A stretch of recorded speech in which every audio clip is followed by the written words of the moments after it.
Gratitude. Which is gratitude. What do some of us do?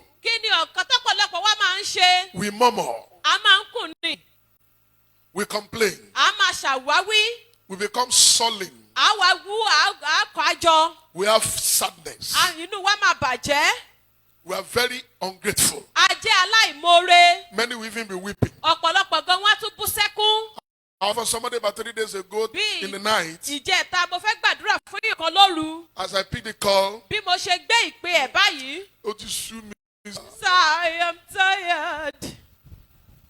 You are tired? And I look at his life, I saw blessings. I'm not saying the blessings that are coming. I mean present blessings. I look at his surroundings, I discover the first blessing I discover he has Jesus. The second blessing is that he's a prayer person. The third blessing is that he's in peace. He's not sick. The fourth blessing is that he has 5 children. Of which 3 have graduated, 2 are about to graduate.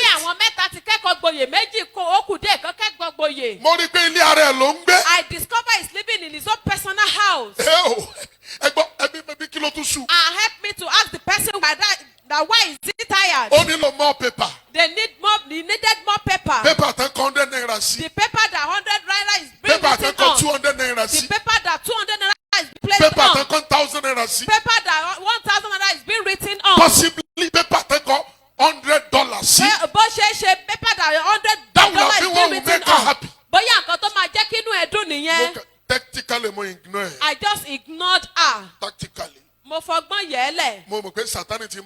know Satan is preaching to him or her. The flesh is ministering to him. I must not engage in pity party with her. I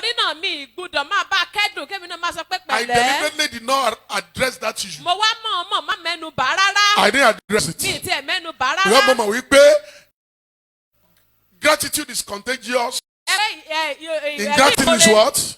It's contagious. Benny. So you won't implicate me. From my head to my toe.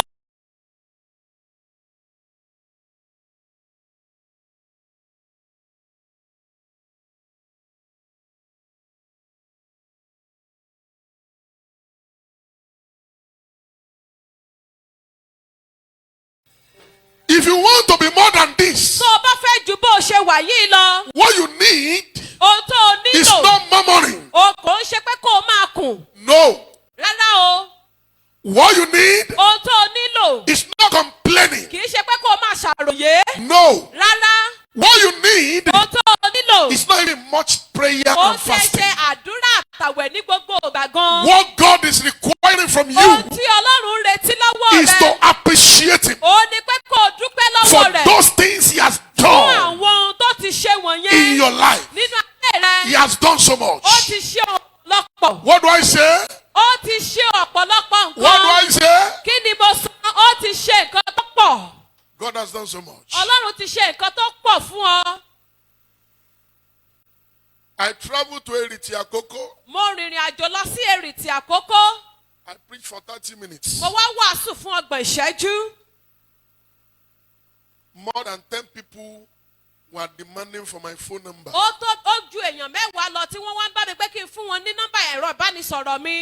We need to speak to you. You need to come to my church. I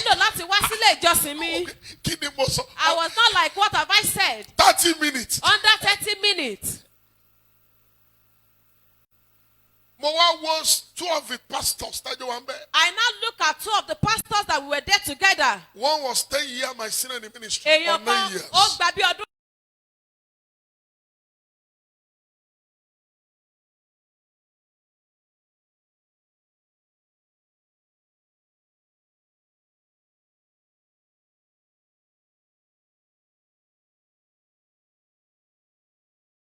I send you. And I sent money to it. I can't see different 3 of Not 5,000 or 10,000. See each one of them. Ọlọ́run tún ó beautify life for me. Ibi tèmi wà tí ẹ̀ ń kánú mi páyé mi ò tí ì dára. Mo rí páwọn kan wà táyé mi dájú tí wọ́n lọ. The pedestrian I am that you are still pitying me that my life is yet to be better. I can see I'm better off than some people. Ọ̀kan ni wọ́n send a message. One of them sent a message. Mo kà á. I read it. Nítorí èlò. And I was like, because of how much? Ẹ̀mí àsọ mi pé tó wá tún di next month kí n tó fún. And the Spirit ministered to me by next month I should give him another one. Oh, yóò more. That will be somebody that will be that will appreciate the goodness by the of grace the Lord. I will do like that for 6 months. Nípa orí ọ̀fẹ́ Ọlọ́run màá ṣe bẹ́ẹ̀ yẹn fún bí oṣù mẹ́fà.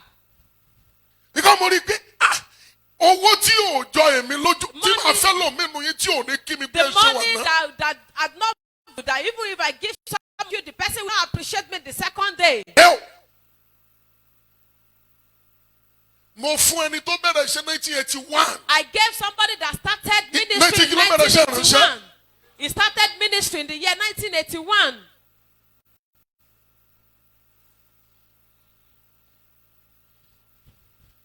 So let's say báyìí pé Olúwa ṣé. Can you do like this? The Lord, I thank you.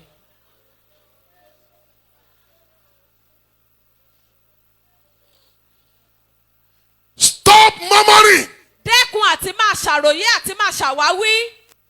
Stop complaining. Dẹ́kun àti máa ṣàròyé. That will block the flow. Eléyìí yóò di ìṣàn oore lọ́wọ́. Not open it. Kò ń ṣe pé ó máa ṣílẹ̀kùn, ó kàn máa tún dí ni. What will open the flow? Ohun tó máa ṣí ilẹ̀kùn oore. Is gratitude. Ó ní ẹ̀mí ìmoore. It is time to change our strategy. Ó ti tó àkókò bá ń ṣe nǹkan padà. Before now. Síwájú àkókò yìí. It has been complaints. Tẹ́lẹ̀ ṣe la máa ń ṣàròyé tá a máa ń ṣàwáwí. It has been murmuring. A kò máa ń kú.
Ọlọ́run dáadáa lọ́lọ́run mi. God has been good to you. Ọlọ́run dára sí ọ. Bẹ́ẹ̀ni o. If you have the eyes to see it. Tó bá jẹ́ pé o ní ojú láti lè rí. If you have the mind to conceive. Tó bá jẹ́ pé o ní ọkàn láti lè gbà á. Forget about those things you are yet to have. Gbàgbé àwọn nǹkan tó ò tí ì níyẹn. No. Appreciate the ones you already have. Dúpẹ́ lọ́wọ́ rẹ̀ fún àwọn eléyìí tó wà lọ́wọ́ rẹ̀ yẹn. God has blessed you. Ọlọ́run ti bùkún fún ọ lọ́pọ̀lọpọ̀. He has blessed you. Ó ti bùkún fún ọ lọ́pọ̀lọpọ̀. God has blessed you. Ọlọ́run ti bùkún fún ọ lọ́pọ̀lọpọ̀. He has blessed us. Ó ti bùkún fún wa lọ́pọ̀lọpọ̀. This anniversary we did. Àjọ̀dún tá a ṣe lọ yìí. Do you know how much we spent? Ǹjẹ́ mọye tá a ná? Souvenir alone. Ìwé ìsìn tá a tẹ̀ nìkan. Cost us almost 1 million. Ohun tó ná wa ó fẹ́ tó mílíọ̀nù náírà kan. Hello? How much? Committee? The committee. The souvenir committee. Was it not 840,000 you paid? I paid 60,000. Hello? How much? For 400 copies. Fún 400 irinwó ìwé. Each Each one costs 2,100. Ìkọ̀ọ̀kan ẹgbẹ̀rún méjì àti ọgọ́rùn-ún náírà ni wọ́n tẹ̀. Èló la ta? How much do we sell it for you? 1,000. Mo ní ẹ kọ́kọ́ gbé 1,000 lé. I said let's sell it for 1,000. Àwọn committees and the committees were like, sir. Ìyẹn kọ́ ni mo fẹ́ fi make owó. That's not where Ìyẹn to mo fi make ṣe money. publicity ni. I use that one as a means of publicity. Láti dúpẹ́ lọ́wọ́ Ọlọ́run. To give thanks to God. It's not that souvenir that will give us money. Ìyẹn kọ́ ló máa fún wa lọ́wọ́. Souvenir ẹni máa fi kọ́ ní auditorium. Will I use the money from the I'm souvenir to build the new auditorium? But do you know ẹnìkan ti rí souvenir ní Port Harcourt? Somebody tí mi ò rí rí tó pè mí. Somebody has seen the souvenir in Port Harcourt and I've never met the person. The person called me 3 days ago. Mi ò rí rí. I've never met the person before. Ẹnìkan nú àwọn tó wá. One of those that came. Ó ra méjì ó send yes. Bought 2 and sent 1 to the person. Ó go through. And he went through the. I need to meet this man of God. Mo nílò láti bá ìránṣẹ́ Ọlọ́run yìí pàdé. Ẹni tó dẹ̀ ẹni yẹn. And the person.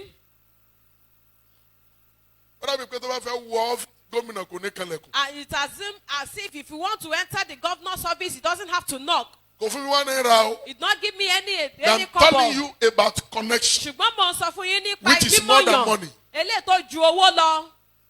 So when bàtó yá money 500. Later I said ẹ̀yin wo ra sell it for 500. ìyá mélòó ra ni 1,000. If you buy your own for 1,000 naira, raise up your hand. Okay, ìyẹn bí 15. Ìyá mélòó ra ni 500. If you've gotten your own for 500 naira, raise up your hand. Ìyẹn ló pọ̀ jù. We have so many people. Ó dàbí kó sì kú few copies. Àbótítán. Ó kù. Tó bá fẹ́ rà, wá rà kó fún àwọn èèyàn. If you want to buy, you can come and buy it and give it to people. The anniversary cost us nothing less than 5 million naira. Àjọ̀dún tá a ṣe yẹn, owó tó ná wa kò dín ní mílíọ̀nù lọ́nà 5. Ìwé mẹ́ta tí mo tẹ̀ yẹn 1.9 million ló cost. The 3 books How I complete cost me 1.9 million. Èló ló cost mi? How much? 1.9 million. Mẹ́ta tí mo tẹ̀. The 3 books I preached in this country. Láì wí mẹ́rin tìlú òyìnbó. Without those 4 that I printed in abroad. Torí pé ẹ kì í solòṣì. Because you are not a wretched person. Ẹ kì í solórí ibú. Because you are not an in-luck person. Ẹnìkan ní yín sì jẹ mí 50,000. Mo sì máa gbà. One of you is still owing me 50,000 and I'm going to collect it. Ṣé kí n fún di parí iṣu àbí kí n fún di middle? If you not give me, should I give kí n tó expose yẹ? Yóò. Ending. Ending ti pẹ́ jù. Ending is too far. Okay. Ẹ fún lọ́sẹ̀ méjì ẹ náwó. Give him 2 weeks. Raise up your hand. If you want daddy to give the person 2 weeks. Abẹ́ni ẹ sọ ogun ni. Okay. Ẹ fún the ending of the month ẹ náwó. Give the person till the end of the month. Raise up your hand. Kò sẹ́ni tó náwó. Ṣé bí tí n bá rí màá ní mo rí? Mo ti sọ fún yín, INEC ní agbára láti sọ láti declare result. Have the power to declare the result. Tó bá dẹ̀ sọ̀rọ̀ rẹ̀, à pàdé kóòtù. And you abide by whatever he declared. Sir, wọ́n ti jẹ́lì professor kan. Okay, Lákwa Ibom. Ìyẹn dá. Praise the Lord. Hallelujah. Mo wá wò pé Olúwa ń bọ́ ní ọtí sowó yìí. And I was like, God, how did I come about this morning? Ẹ̀yin náà dẹ̀ lẹ fílẹ̀. And you were the one that donated the money. Mi ò lóko, mi ò lódò. I don't have any other business. Mo ṣe fẹ́ dóko, mo ṣe fẹ́ dódò lẹ́nu. I just want to start another business. I'm thinking of starting another business. Hallelujah. Hallelujah. If you want your life to be better than it is, change your strategy. Kí ayé rẹ dára ju bó ṣe wà yẹn, dẹ́kun àbí yí bó ṣe ń ṣe tẹ́lẹ̀ padà pàrọ̀ bó ṣe. Stop complaining. Dẹ́kun àti máa ṣàròyé. Stop murmuring. Dẹ́kun àti máa kùn. In your prayers. Nínú àdúrà rẹ. If you want to pray for 30 minutes. Bó bá fẹ́ gbàdúrà fún 30 ìṣẹ́jú. Why don't you dedicate 20 minutes to thanking him? Kí ló dé tó fi 20 ìṣẹ́jú kó fi dúpẹ́ lọ́wọ́ Ọlọ́run? Oh yes, 20 minutes. 20 ìṣẹ́jú. Kó máa rá bàbà níwájú ẹ̀. And be rolling before him. Olúwa máa ṣeun. Lord, I thank you. Olúwa máa ṣeun. Lord, I thank you. Hallelujah. Hallelujah. There are 3 facets of gratitude or thanksgiving. Àwọn ìpele mẹ́ta ló wà, àwọn ìpele mẹ́ta ti ìdúpẹ́ tàbí ìmoore. Thanksgiving about the past. Ìdúpẹ́ fún àwọn ohun tó ti kọjá. Ìyẹn la pè ní debt payment. Eléyìí ni sísan gbèsè.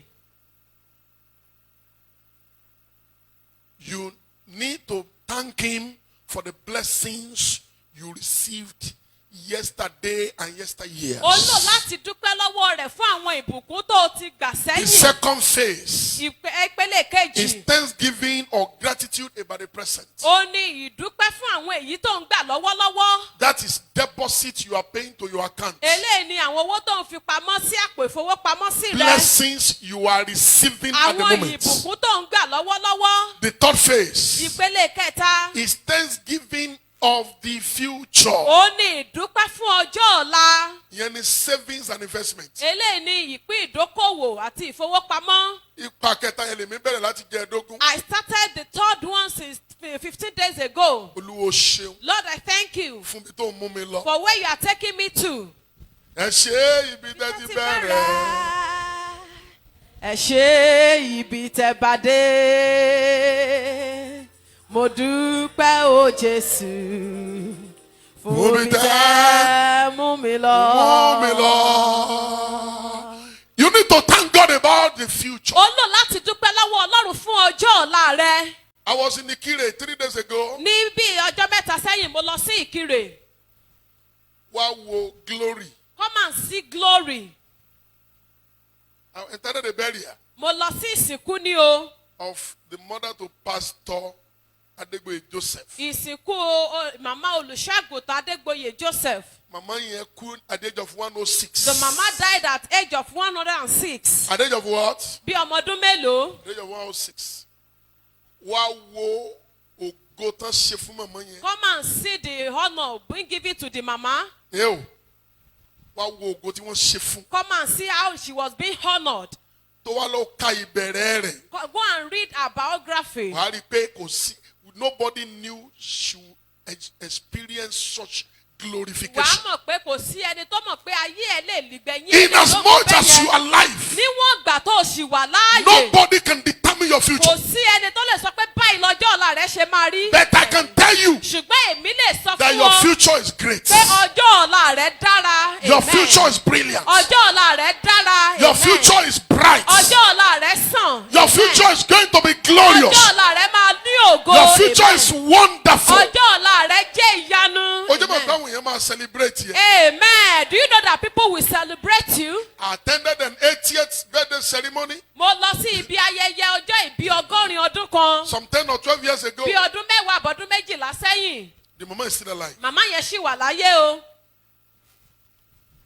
She has 2 children Ó ní ọmọ méjì. after losing 7. Lẹ́yìn ìgbà tí méje ti kú mọ́ lọ́wọ́, ó kù méjì sílẹ̀. Mélòó ló sin? How many did she bury? Ó sin méje. She buried 7 children. Èyí tó wá gbé jáde yìí. The one that announced her. Yes. That gave her color. That gave her destiny color. Tó gbé àyànmọ́ ẹ̀ jáde tó jẹ́ káwọn èèyàn mọ̀ kọ́kọ́ It's a lé. woman. Obìnrin ni. The first one is a man. Ẹ̀gbọ́n. This one is a woman. Ẹ̀gbọ́n jẹ́ Or a ọkùnrin. girl, or a lady. Ṣùgbọ́n àbúrò jẹ́ obìnrin. The day she gave birth to her, Lọ́jọ́ tó bí. she gave birth to her as a stillbirth. Ó bí bí àbíkú ni o. They have packed her Wọ́n ti gbé. and put her beside Wọ́n ti gbé sẹ́gbẹ́ kan. in Yaba General Hospital. Ní Yaba General Hospital. That's almost 60 years ago. Láì bí 100 ọdún sẹ́yìn. Said one senior matron came. Wọ́n ní àgbàlagbà nọ́ọ̀sì kan bá It was dé. the mama who told me the story. Màmá fúnra ẹ̀ ló sọ ìtàn yẹn Said fún one mi. senior matron just came. Ó ní àgbàlagbà He said, iṣẹ́ nọ́ọ̀sì kan bá Where's dé. Mrs. Kukoyi? Ó bá ní arábìnrin Kúkọ̀ yìí dà. Báwo yẹ kó ti bímọ? As she ought to have given birth. Ó ti bí ọmọ tuntun rí bí ṣe She rí. has Olóní given no. birth and it has come as usual. She said no. Ọmọ ọ̀ndà, ọmọ Where is ọ̀ndà. that child? Where is the Wọ́n sọ child? pé náà páàkì síbẹ̀. That's the Wọ́n child. ti gbé sínú láìlọ́. They put her in a nylon. The senior matron brought out the child. Ní senior matron yìí bá Ṣé gbé ọmọ náà eléyìí jáde. gbọ́dọ̀ yè? That this one must live. Ọmọ tó wá yé ọ. And that child that eventually Lòun lived. àtọ́kọ ẹ wá di billionaire lónìí. Herself and the husband are not billionaire today.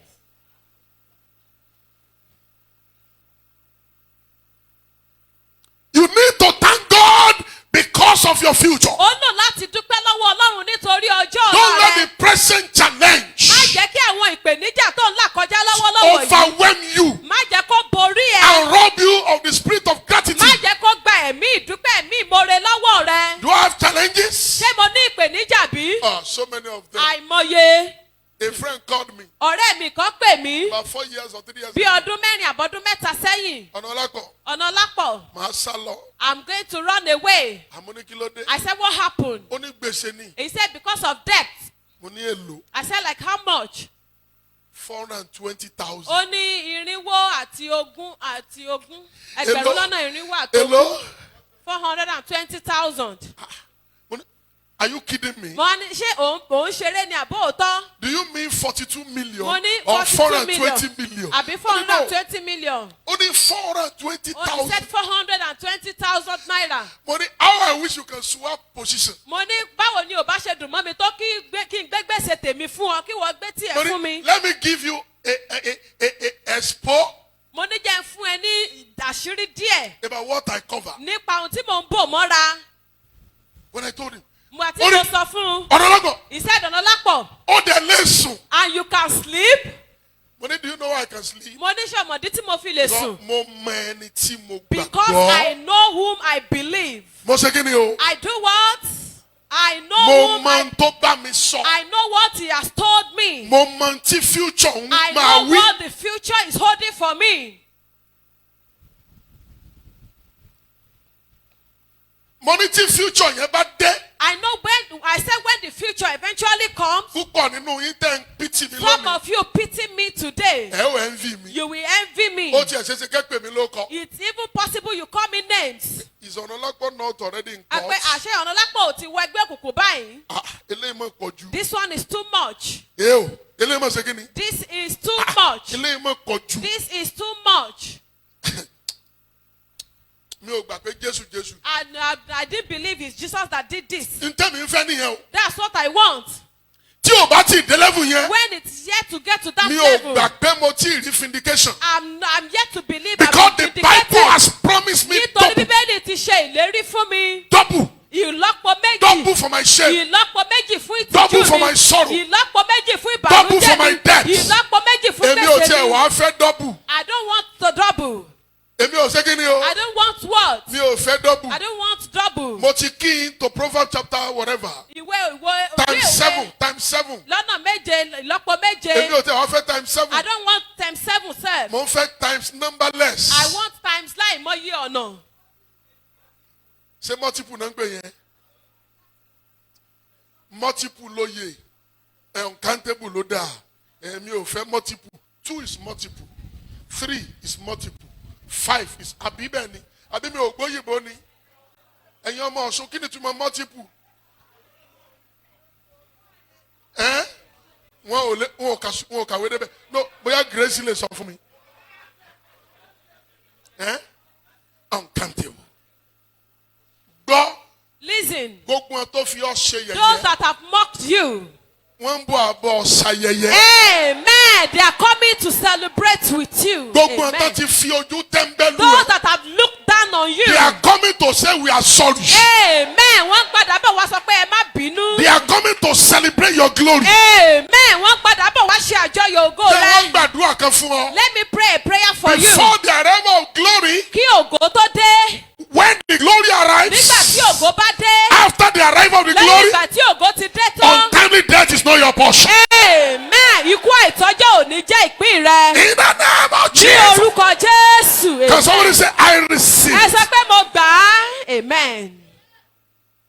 Thank God for the future. Dúpẹ́ lọ́wọ́ Ọlọ́run fún ọjọ́ ọ̀la. It's an investment. Ó jẹ́ ìpín ìdókòwò tó ń ṣe sílẹ̀. It's a saving. Ó jẹ́ nǹkan tó ń fi pamọ́. There are certain revelations you need to know about gratitude or thanksgiving. Àwọn ìṣípayá kan wà tó lò láti ní nípa ìmoore. It is a call. Ó jẹ́ ìpè. We are called to showcase A pè wá láti máa fi hàn His glory, ògo rẹ̀, His blessing. ìbùkún rẹ̀. There are many people today Ọ̀pọ̀lọpọ̀ èèyàn ló wà lónìí. who are good in asking.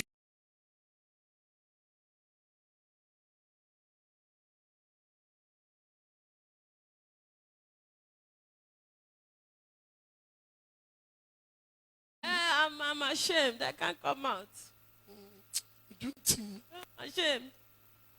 When you were weeping, when you were crying to God, you were not ashamed.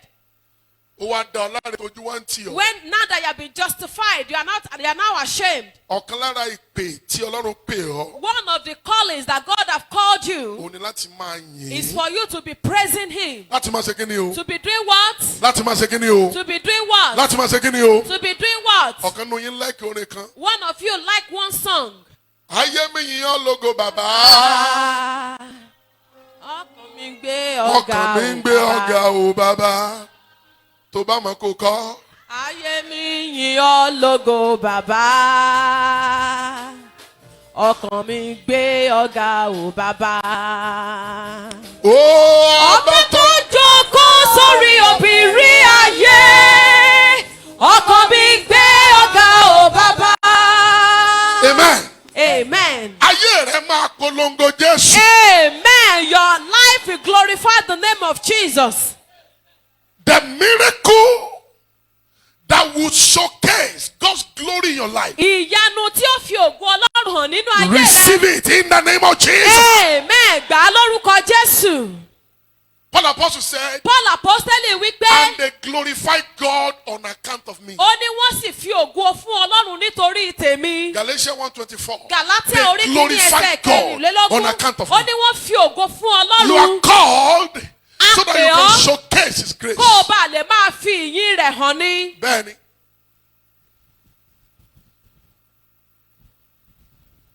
Number 2. Ìkejì. It is a command. Ó jẹ́ àṣẹ.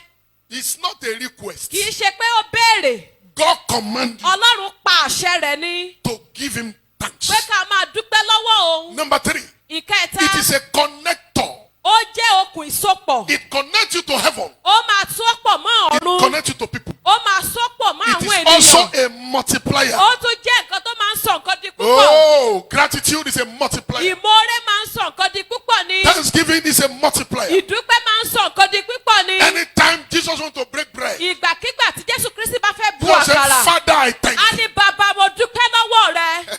Father, I thank you. Bàbá mo dúpẹ́ lọ́wọ́ rẹ. And before you know it. Kéde tó máa tó ń ṣẹlẹ̀. The bread will be increasing. Àkàrà náà wá di púpọ̀. Gratitude is an eliminator of negative feelings. Ìmoore jẹ́ nǹkan tó máa ń pa àwọn ìmọ̀lára tí ò darẹ́. You can't be grateful and be unhappy. O lè ní ọkàn ọpẹ́ kínú rẹ̀ má dùn. And you cannot be ungrateful and be happy. O dẹ̀ lè jẹ́ aláìmoore kó o wá láyọ̀. Both don't stay together. Méjèèjì ò lè jọ rìn. When you are ungrateful, tó bá ti jẹ́ aláìmoore, you become unhappy. Inú rẹ̀ ò ní máa dùn. When you are grateful, tó bá ti jẹ́ olóore tó moore, inú rẹ̀ ó máa dùn ni. So gratitude, nítorí náà oore ìdúpẹ́, eliminates spirit of sorrow. Ó máa ń fi òpin sí ẹ̀mí ìbànújẹ́. It eliminates negative feelings. Ó máa ń fi òpin sí ìmọ̀lára tí kò dára. You have seen somebody who is sullen. Tó bá réyàn tó kájọ tó wújọ. And be happy. So tínú ẹ dùn bí. I've never seen a sullen person who is happy. Ẹni tó wújọ tínú ẹ dùn rí rárá. But you cannot see an exuberant person. Ṣùgbọ́n o lè rí ẹni tínú ẹ dùn tó ń fò sókè. And be sullen. Kó wá wújọ. Both don't go together. Àwọn méjèèjì ò lè jọ rìn. Do you want to overcome spirit of sorrow? O fẹ́ borí ẹ̀mí ìbànújẹ́ bí? You need to be grateful. O nílò láti máa ní ẹ̀mí ọpẹ́. Imbibe the culture and the spirit of gratitude. Gba ẹ̀mí àti àṣà ìmoore. Another thing. Ohun mìíràn. Gratitude is a source of untold miracles. Ìmoore ìfẹ̀mí ìmoore hàn ó jẹ́ orísun àwọn ìyanu tí ò ṣeé fẹnu sọ. Untold miracles. Ìyanu tí ò ṣeé fẹnu sọ. 2007. Ní ọdún 2007. I launched one of my books. Mo ṣe ìfilọ́lẹ̀ ìkan nínú àwọn ìwé mi. Somebody bought 10 copies. Èèyàn kan ra 10 nínú ẹ̀. And took it overseas. Ó wá mú lọ sí òkè òkun. To US. Lọ sí US. That's Brother Charles Babalola. Charles Babalola lorúkọ ẹni náà. He shared the book. Ó wá pín ìwé náà. One woman. Obìnrin kan. Till today. Títí di òní. I've not seen her. Mi tí bá pàdé àti ìríra o. Almost 14 years. Ó ti fẹ́ tó ọdún 14 báyìí. She has sent money to me more than 10 times. Ó ti ju ìgbà 10 lọ tó ti fowó ránṣẹ́ sí mi. The list is 50,000. Eléyìí tó kéré jù ní owó tó fi ránṣẹ́ sí mi ní 50,000. When the call came. Nígbà tí ìpè yẹn wọlé. I said, hello. Mo ní hello. He said, he is not a Yoruba person. Kò kí ń ṣe Yorùbá. He pronounced my name anyhow. Ó ṣàdárúkọ mi bákan. Ọ̀nà Ọlápá. Ọ̀nà Ọlápá mo lé mi o, that's my name. I have arm. He said, you are the author of this book, Optimism. Optimism. Seeing beyond the present realities. I said yes. He said, I read chapter 5. And I was weeping. He said, I told the person who gave me, I need to speak with this author. So I pray for her we spoke. Said, I wanted to send you little gifts for the blessings you gave me through your book.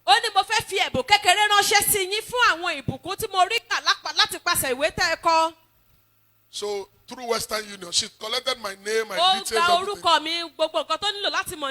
She sent, I think $250. When I change it to naira, it was 50,000.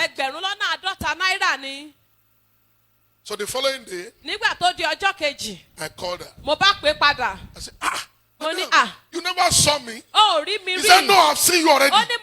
He said, through your book, I know who you are. So I pocketed 50,000. I pray for her. About 2-3 months after, he said, man of God, I need to bless you again. She said 150,000. She said, I cannot count how many men of God I have given money that will not say thank you the second day.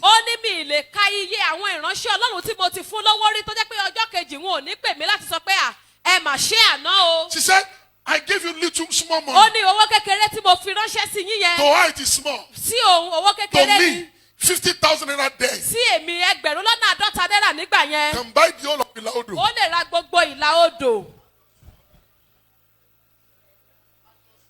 Sir? You know 150,000, no, they are also 50,000 or Ilaudu. So about 150,000 second branch here. I want to go also. Hallelujah. Hallelujah. The following day, I called to say thank you. When God will bless me, one of you gave me BlackBerry. That was the era of pinging. Hello pingiri, Emma pinging. And no ping. 1, 2. They run more so good now because one really. Baba, and you ping. Ben never give me a lady.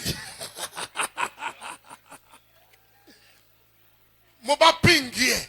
And I sent message to her. Only BlackBerry, they cannot ping. It's only BlackBerry that you can other use for phones, pinging there. Nokia, Samsung, ping. They can't do that. It's only BlackBerry.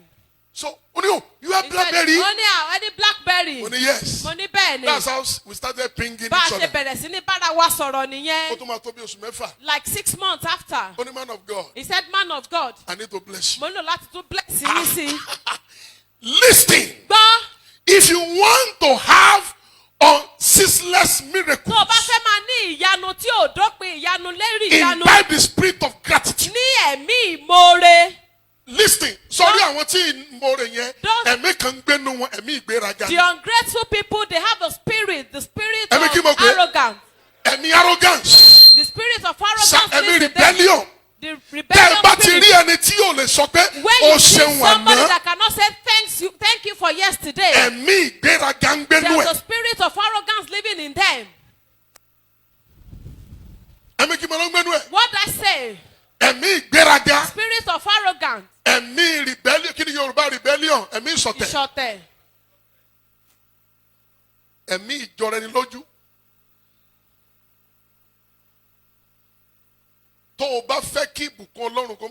If you want the blessing of the Lord to be flowing in your life, imbibe the spirit of another revelation about gratitude.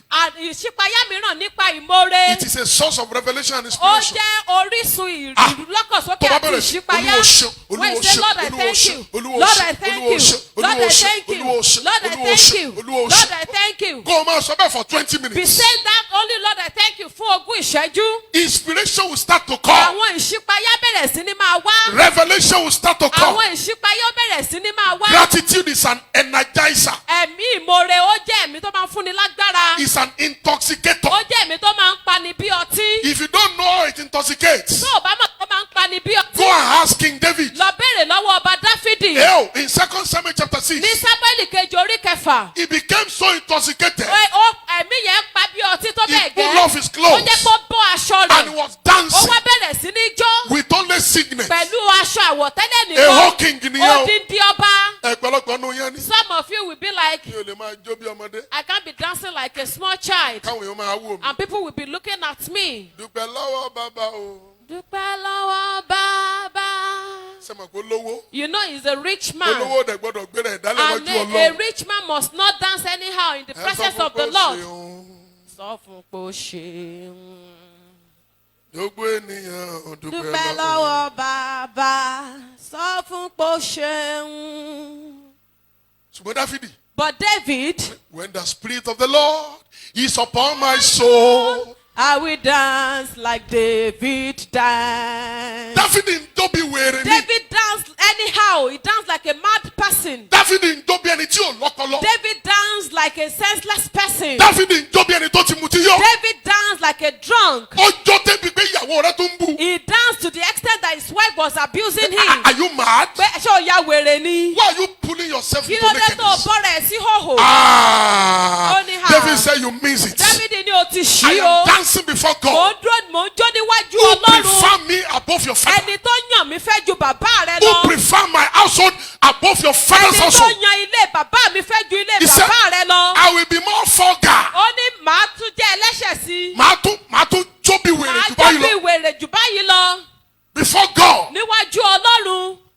The Bible said, Bíbélì wípé and Micah was barren ó ní Míkálì sì yàgàn. and have no child. Kò sì bí In ọmọ. all of the Bible, Nínú gbogbo ìwé mímọ́ Micah pátápátá. was the only woman Míkà nìkan ni obìnrin who did not give birth. tí ò bímọ. Why? Kí ló dé? Because ó gẹni tó ń dúpẹ́ lọ́wọ́ Because lọ. she mocked someone that was thanking Tó bá God. rí ẹni tó mọ jójó, If you see anybody that knows how to dance that's very a well, dangerous person. ẹni yẹn jẹ́ ẹni tó léwu. Má fojú di. Don't look down on the person. Ó lè fara pa lára ẹ̀. You can be injured through the person. I am telling you. Òótọ́ ọ̀rọ̀. Tó bá rí ẹni tó mọ Ọlọ́run yìí. If you see someone that knows how to praise God. Number what? Gratitude has creative power. Ẹ̀mí ìmoore ó ní agbára láti It is ṣẹ̀dá. a medicine to a sick soul. Ó jẹ́ oògùn sí ọkàn tó ń It ṣàárẹ̀. is an attractor of favor and blessing. Ẹ̀mí ìmoore jẹ́ ẹ̀mí tó máa ń fa ojú rere It àti is one of the ìbùkún mọ́ra. highest expression of Ó love. jẹ́ ọ̀kan lára ọ̀nà tó ga jù téèyàn fi lè fi ìfẹ́ hàn. Highest expression of love. Ọ̀kan lára ọ̀nà tó ga jù téèyàn fi lè fi ìfẹ́ hàn. I really want to thank you, Jesus. Thank Thank you, you, Jesus. Thank you, Jesus. Thank you. I want to thank you, Jesus. Thank you, Jesus. Thank you, Jesus. Thank you. Èmi wá dúpẹ́ oore àná, oore òní, oore ọ̀la, oore ojoojúmọ́. Èmi wá dúpẹ́ oore àná, oore òní, oore ọ̀la, oore ojoojúmọ́. It is the highest expression. Ó jẹ́ ọ̀nà tó ga jù láti lè ṣe àfihàn. Ability to thank God. Agbára láti lè dúpẹ́ lọ́wọ́ Ọlọ́run. To be grateful unto Him Láti lè fi ẹ̀mí ìmoore hàn sí for who Ọlọ́run. He is in your life. Fún ẹni tó jẹ́ nínú ayé For rẹ. what He has done in your life. Fún ohun tó ti ṣe nínú ayé rẹ. It is a means to a worthy worship. Ó jẹ́ ọ̀nà láti lè ṣe ìjọsìn tó ṣe ìtẹ́wọ́gbà. Let me tell you one of my heartaches. Ẹ jẹ́ kí n sọ ọ̀kan nínú ọgbẹ́ ọkàn mi fún yín. This place. Ibí yìí. Where? Ibo. Where? Ibo. this place. Ibi. Mi ò tí ṣe bí mo ṣe ń fẹ́. I'm yet to do the way I like. Mo ń envisage ọjọ́ tí guitarist bíi márùn. I'm envisaging the day we have like 4 or 5 guitarists. Saxophonist bíi márùn. Like 5 saxophonists. Violinist bíi márùn. Like 5 violinists. Keyboardist bíi mẹ́rin. Like 4 keyboardists. Tí wọ́n jọ máa play lẹ́ẹ̀kan náà. And they will be playing together at once. Tí wọ́n máa yin Ọlọ́run. And they will be praising God. Tí inú ṣọ́ọ̀ṣì máa mì. And the church will be vibrating. Tó máa ṣe kí ni? The church will be doing what? Tó máa mì. Will be vibrating. Tó ṣe pé orin kan ṣoṣo báyìí. Just one song. Àwọn èèyàn máa fèdè fọ̀. People will be speaking in tongues. In praising God. Nínú yíyin Ọlọ́run. Ká fi 30 minutes worship. That we use like 30 minutes for worship alone. Ká fi 20 minutes pray. And 30 minutes for prayer. Pastor Chris, you know one of my discovery? Ẹ mọ̀ ọ̀kan lára nǹkan tí mo ṣe àwárí. Àwọn tí ò bá tí ì ṣoríire. Those that are yet to make it. Ló máa ń gbàdúrà jù. They are the ones that pray most. Àwọn táyé wọn bá ti dá. Those that have make it in life. Ìjọsìn. Ìjọsìn máa ń kọjá àdúrà lọ. They do more of worship than prayer. Gbogbo 40 minutes ten lò fún rescue hour. All the 40 minutes you are using for rescue hour. Ó yẹ máa kú, máa ṣubú, máa gbógun, máa gbódulẹ̀. Ó yẹ máa jóná, máa jóná, iná. It's because àdúrà wa ò tí gbà. Because our prayers are yet to be answered. When our prayers have been answered, and I equip this place will be 5 million with like 5 million naira or 10 million or 10 million naira. Those people you are looking at, they have the spirit of worship. If they should come to the altar, you are awesome in this place. Mighty God. You are awesome in this place. Our Father. You are worthy of our praise. Unto you our hearts we raise. You are awesome in this place. Mighty God. You see people close eyes worship. You will see the angels hovering. You see people speaking in tongues. People will already be blessed. Gratitude and praise can break yokes. But when you don't have anything in your pocket, and there's nothing in your bank account, there's nothing in the pantry, you are awesome.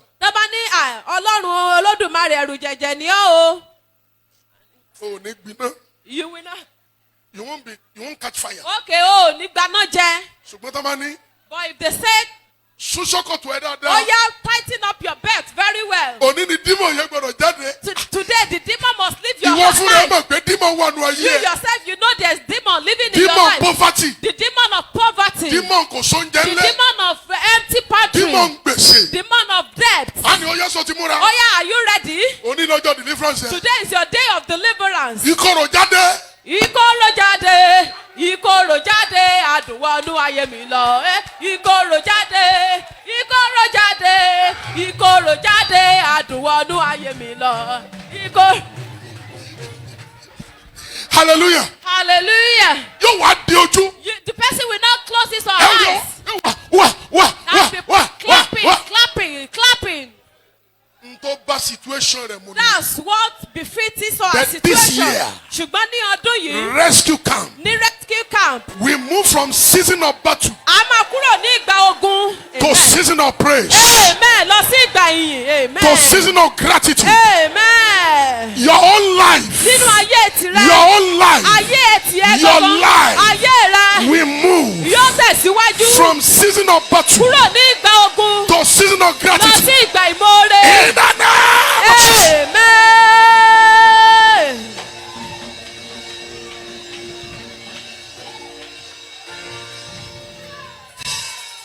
Let's quickly see. Ẹ jẹ́ ká sáré wò. I have 10 minutes minutes to leave here. Mo ní ìṣẹ́jú mẹ́wàá sí kí tó kúrò níbí. Let's quickly see. Ẹ jẹ́ ká sáré ṣe àgbéyẹ̀wò. Exploit of thanksgiving. Àwọn iṣẹ́ takuntakun tí ìdúpẹ́ máa ń ṣe. Yesterday and today. Lánàá àti lónìí. He brought back the dead to life. Ó jí òkú dìde. Father, I thank you. Bàbá mo dúpẹ́ lọ́wọ́ rẹ. Because you used to hear me. Nítorí pé o máa ń gbọ́ tèmi. And you hear me again. Nítorí pé ó sì tún gbọ́ tèmi. So that these people will know. Kí àwọn ènìyàn wọ̀nyí bá a lè mọ̀. That you sent me. Pé ìwọ ló rán mi. Lazarus! Lásárù! Come out. Jáde wá. The Bible said what? Bíbélì sọ pé kí ni? He came out. Ẹni tó ti kú náà sì On jáde. a platform of gratitude. Nítorí ìdúpẹ́. On a platform of Lórí thanksgiving. ọ̀rọ̀ ìdúpẹ́. It's not on warfare. Kì í ṣe lórí ọ̀rọ̀ ogun jíjà. Thanksgiving can bring back the dead to life. Ìdúpẹ́ ó lè jí òkú dìde. Thanksgiving broke the preaching chains. Ìdúpẹ́ ó ti já ṣẹ̀kẹ̀ṣẹ̀kẹ̀ ilé túbú. Paul and Silas. Pọ́ọ̀lù àti Sílà. The Bible says in the dead of night. Bíbélì sọ pé ní ọ̀gànjọ́ òru. They were singing. Wọ́n ń kọ orin. Praying. Wọ́n ń gbàdúrà. And singing hymns. Wọ́n ń kọ orin ìyìn. Suddenly. Lójijì. There was an earthquake. Ó ní ìmìlẹ̀ sì ṣẹlẹ̀. And their chains broke. Ṣẹ̀kẹ̀ṣẹ̀kẹ̀ ẹsẹ̀ wọ́n sì já. That's Acts of Apostles chapter 16. Iṣẹ́ àwọn àpọ́sítélì orí kẹrìndínlógún nìyẹn From wà. verse 25. Láti ẹsẹ̀ You want your karùndínlọ́gbọ̀n. chain to be broken? Òwúṣọ́ fẹ́ kí ṣẹ̀kẹ̀ṣẹ̀kẹ̀ rẹ kó You want to be jẹ́ bí. delivered from unseen O fetters? fẹ́ gba ìtúsílẹ̀ kúrò lọ́wọ́ ṣẹ̀kẹ̀ṣẹ̀kẹ̀ táwọn Employ lè the rí. weapon of praise. Máa lo ohun ìjà ìyìn. Employ the weapon of Máa gratitude. lo ohun ìjà ìdúpẹ́. Move from the realm Kúrò ní ìpele. of warfare Ìpele tí ogun jíjà To the lójoojúmọ́. realm Kó o lọ sí ìpele of praise fear. ti ìdúpẹ́. Thanksgiving Ìdúpẹ́. multiply 5 loaves Ó sọ àkàrà márùn-ún to feed 5,000. àti ẹja wẹ́wẹ́ méjì ó fi bọ́ ẹgbẹ̀rún lọ́nà Gratitude. márùn-ún. Ìdúpẹ́. Defeated armies of 3 powerful nations. Ó ṣẹ́gun àwọn ọmọ ogun tó wá láti orílẹ̀-èdè In mẹ́ta 2 tó Chronicles lágbára. chapter 20. Ní Kíróníkà kejì orí ogún. Thanksgiving Ìdúpẹ́. brought to perfection the healing of a leper. Ó sọ ìwòsàn adẹ́tẹ̀ ó sọ ọ́ di pípé. Thanksgiving Ìdúpẹ́. cast out spirit of madness. Ó lé ẹ̀mí wèrè The jáde. Bible said anytime Bíbélì sọ pé ìgbàkigbà the spirit of madness came upon Saul, tí ẹ̀mí wèrè bá ti bàlẹ́ ọba Sọ́ọ̀lù. who did they send for? Ta ló máa ránṣẹ́ pè? A deliverance minister, Ṣé ìránṣẹ́ Ọlọ́run tó bá ṣe ìtúsílẹ̀? Rárá. a prophet. Ṣé wòlíì náà máa ránṣẹ́ Who pè? did they send for? Ta ló máa ránṣẹ́ pè? They sent for David, Wọ́n máa ránṣẹ́ pè Dáfídì. a psalmist. Ọ̀nà ẹni tó mọ dùrú tẹ̀. Olórin ni. Olórin a psalmist. As David will be singing, Dáfídì a máa the kọrin. Bible said Bíbélì wípé the spirit of madness would depart ẹ̀mí wèrè ó wá from Saul. jáde kúrò lára Sọ́ọ̀lù. Gratitude Ìdúpẹ́. opened a door of Ó máa ń opportunities. ṣí ilẹ̀kùn àǹfààní sílẹ̀. Gratitude Ìdúpẹ́. enabled conception Ó máa ń jẹ́ kéèyàn lè lóyún. and birth of 7 children. Tó dẹ̀ jẹ́ kó lè bí ọmọ méje. If you read 1 Samuel chapter 2, Tẹ̀ bá ka Sámúẹ́lì kìíní orí kejì. Anna said, Anna wípé ẹni tó ní ọmọ dá láì ní, somebody that have children become barren. ẹni tí ò lọ́mọ ní ọmọ And méje. a barren become mother of 7 children. Ibi tá a ti mọ̀ pé ọmọ méje lánàá That's bí. why we get to know that Hannah has 7 children. Ọmọ méje. 7 children. Anna fi ọpẹ́ Hannah used thanksgiving láti gba ọmọ méje lọ́wọ́ to Ọlọ́run. take 7 children from God. Ọ̀kan la fún ọ tó ò mórè. You are being given one and you are yet to appreciate God. Ọ̀kan ni Anna àkọ́kọ́ bí. Anna gave birth to one child After first. several years of waiting, Lẹ́yìn ìgbà tó ti dúró fún àìmọye ó ọdún. wá bẹ̀rẹ̀ sí kọrin. She now started There is singing. none Holy as the Lord. Orin tó kọ ní 1 Samuel chapter 2 nìyẹn. There is none beside beside me. me. First kilo wa engineer 1 Samuel chapter 2. Neither is there any rock like our rock. There is none holy as the Lord. That's 1 Samuel chapter 2 verse 2. Samuel There is none holy as the Lord. Ẹsẹ̀ kẹtàlá. For there is none beside thee. Neither is any rock like our God. He began to sing. Ṣé ó bẹ̀rẹ̀ sí Then ní Anna kọrin? began to sing praises. Anna bẹ̀rẹ̀ sí ní Anna kọrin began to ọpẹ́. show forth his Anna grace and bẹ̀rẹ̀ gratitude. sí ní fi ìmoore And God hàn. said, Wọ́n ní à, I gave you one child. mo fún ẹ ní ọmọ kan. I became mad for me Ó wèrè fún mi. because of this. Nítorí I'm èyí, giving you additional màá 6. tún fún ọ ní mẹ́fà sí. Ìwọ ṣe bí àìmoore ló dínà mọ́. It's only ingratitude that have blocked your way. Èyí tọ́lọ́run fún The ọ. word the Lord has given you, So fálù rẹ̀ do it. ṣe bí nǹkan You play. are not complaining. You are going about as if pé ìwọ ló lórí burúkú Ó wá láyé. ń kórìí sọ káàkiri bí ẹni pé ìwọ ló ọ̀nà rẹ̀ wá block. And your ways have been blocked. Ọlọ́run wá dá sí ọmọ. And the Lord refused to intervene in your case. Bó sì fún ọ ní number 2. Because he knows if he gives you the second one. You won't still be happy. Inú rẹ̀ ò sì ní dùn náà. Ọ̀pọ̀ tó ní mẹ́rin ló máa wù. You will be looking at Ọlápọ̀ that has 4. God. I thank you. You gave me another one.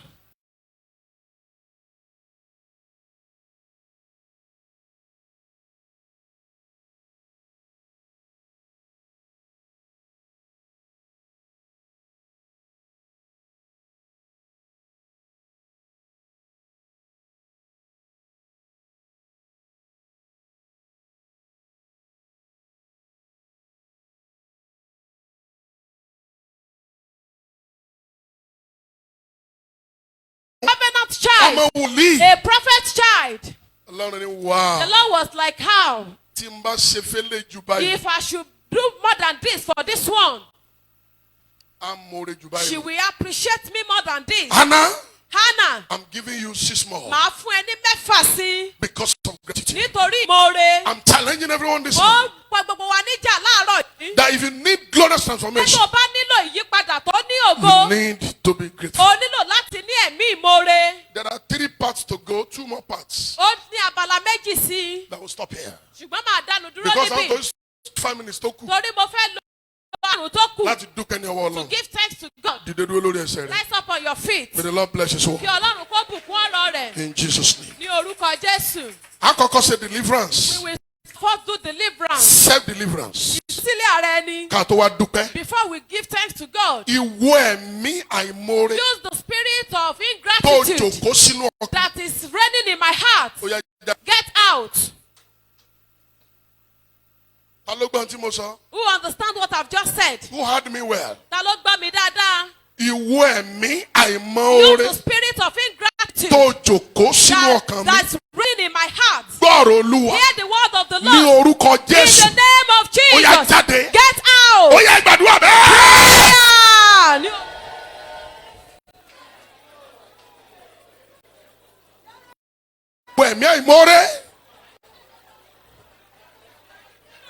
You spirit of ingratitude dwelling in the bosom of my heart.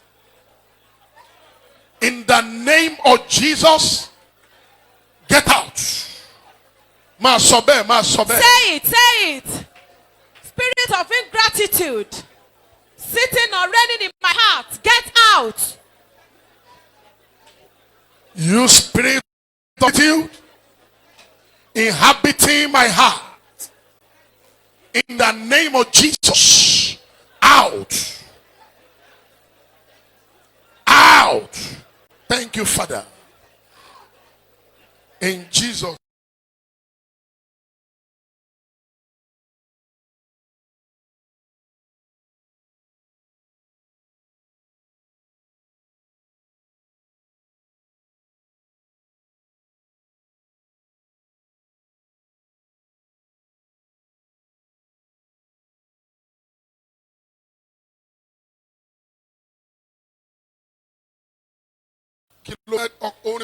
Which song do you want to sing?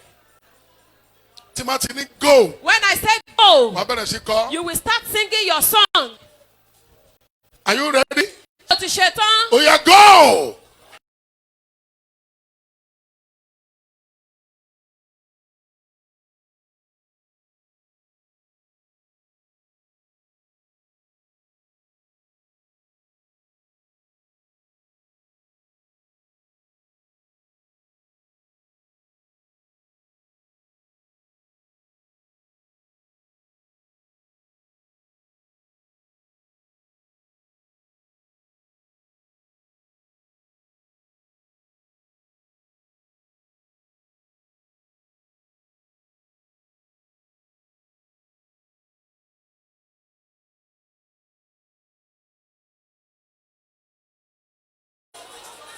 Oh, Shubarere.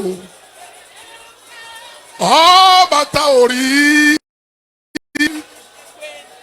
Tarishe ore. Oh, Shubarere. Oh.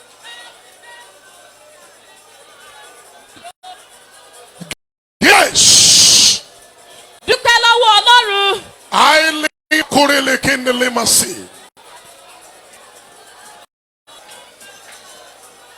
O Subarere.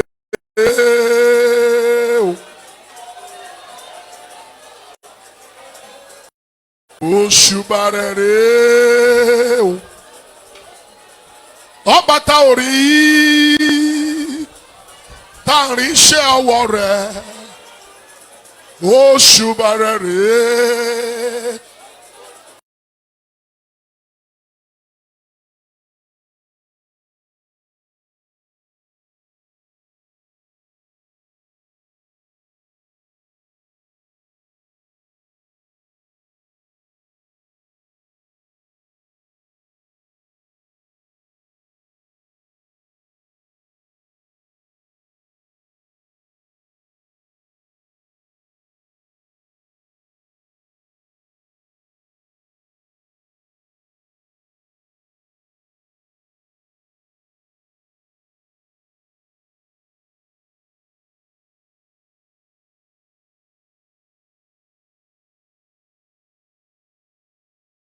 To me,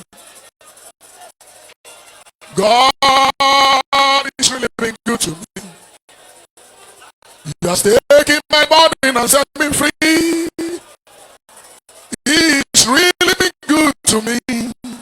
Thank you, Lord. Thank you, Lord. Thank you, Lord, for rescue camp. Thank you, Lord, for Christ the King Rescue Global Ministry. Thank you, Lord, for your support, for your love, for your help, for your assistance, for your backing. Thank you, Lord. Thank you, Lord. Oh, the do open here. Thank you, Lord.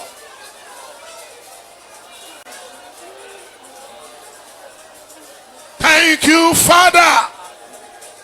As a church, I'm a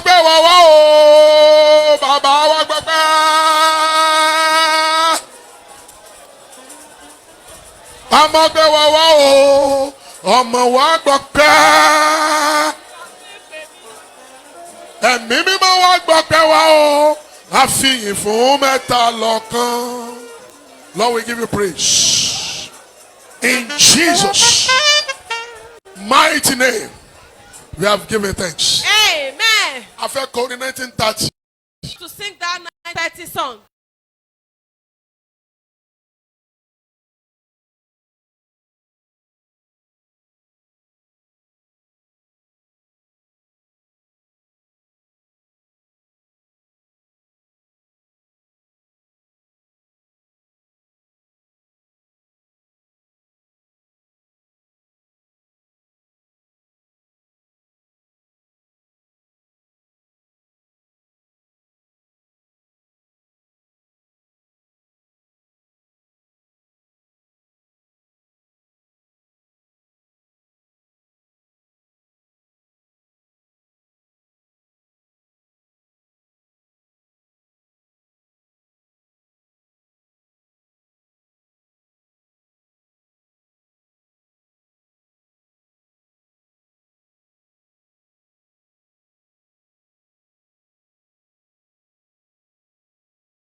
You not run away from me. You not abandon me. By now, I thought the Joshua people will have split the church. And they will establish their own right. Yet,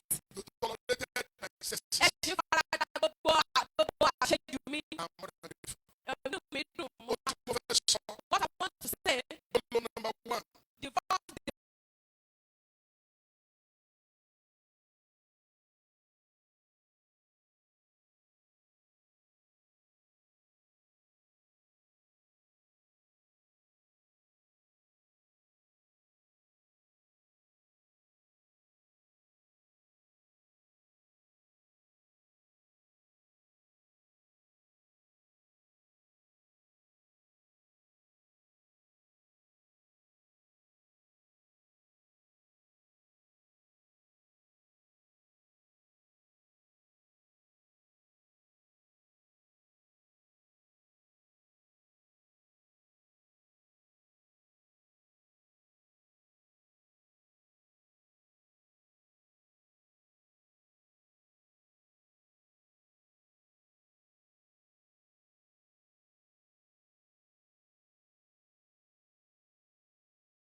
If you are yet to get it, raise up your hand.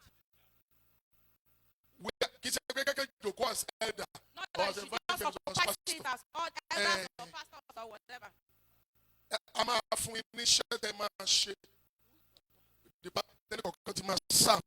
Mark it minimum of 2, maximum of 3.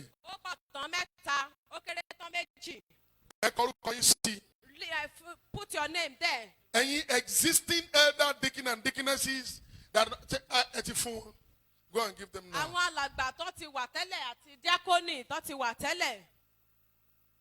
So please feel and submit today.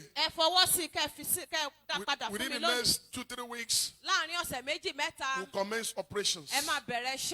We want each of those departments to be functional in this church.